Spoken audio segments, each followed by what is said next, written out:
The Rust of Memory. Logis Provisional Pharaon 9. Designation Heretic. Status Pending. To desire flesh is to desire weakness. To remember the past is to question the omniscire. Both are errors. Both must be purged. Tech Priest Maxim Alpha Omicron 1. Echoes in the Code. Pharaon 9 stood amid the data looms of Forge World Calixis Majoris, humming with Binharic cant and industrial hymns. His Vox grill emitted bursts of sacred code as he analyzed production variants from Fabrication Spire Delta 6. There was no error. There was no thought.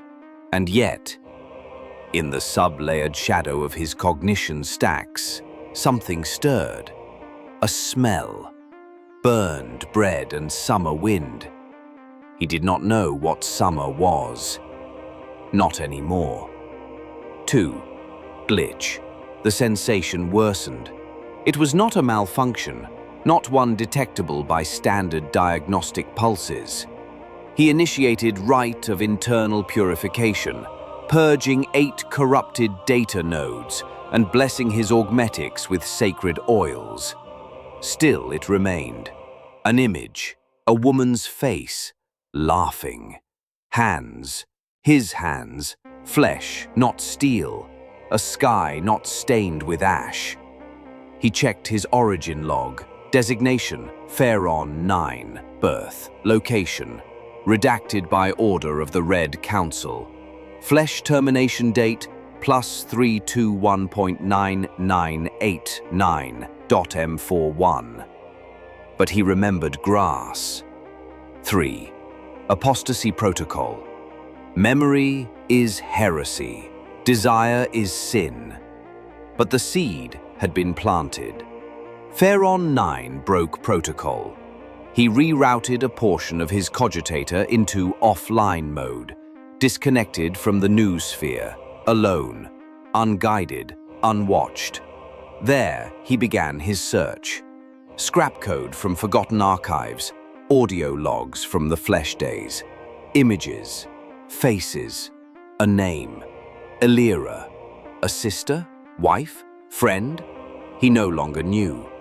The mind was fragmented, overwritten, machine replaced meaning. But he remembered her voice, and it said, "Come back." He fled the Forge world in a stolen exploration bark, the coherent spark. It had no warp shield worth the name.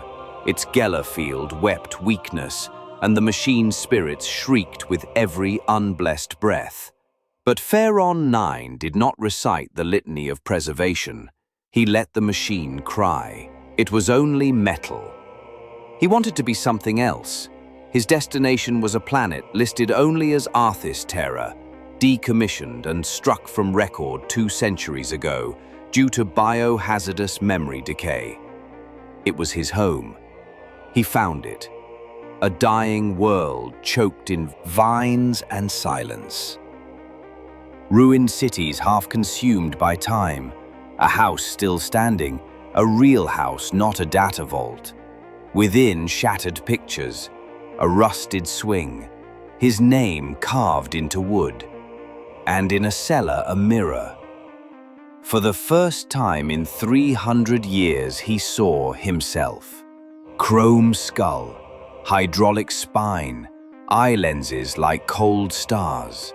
Not a man. He wept, but no tears came. The ducts had been removed. 6. The unmaking. With scavenged tools, he tried to remove his augmetics. The pain was immense, more psychological than physical. Screws unscrewed, flesh torn, metal refused to let go. But with each piece lost, a memory returned. His mother's lullaby, the taste of apples, Elira's smile as she gave him a necklace. Then the final decision, the cranial cortex, the cogitator brain. To remove it would end him, but to keep it was to remain a ghost. 7. Judgment. They found him, Adeptus Mechanicus Retrieval Servitors. He had been labeled heretic. Execution was protocol. But they paused. He did not resist. He did not speak. He simply held out the necklace, a string of wire and stone caked in dirt, glowing faintly. One of the tech priests scanned it. No data, no value. They incinerated him. 8. Legacy in error. Years later, a servitor sweeping the ruins found something unusual, a flower growing beside a severed metal hand. Something had taken root in the corpse of a machine. The Omnissiah did not notice, but the world remembered. Log termination. Memory block 014A archive. Locked offense. Heresy of flesh confirmed. Truth value classified. Access requires Magos clearance.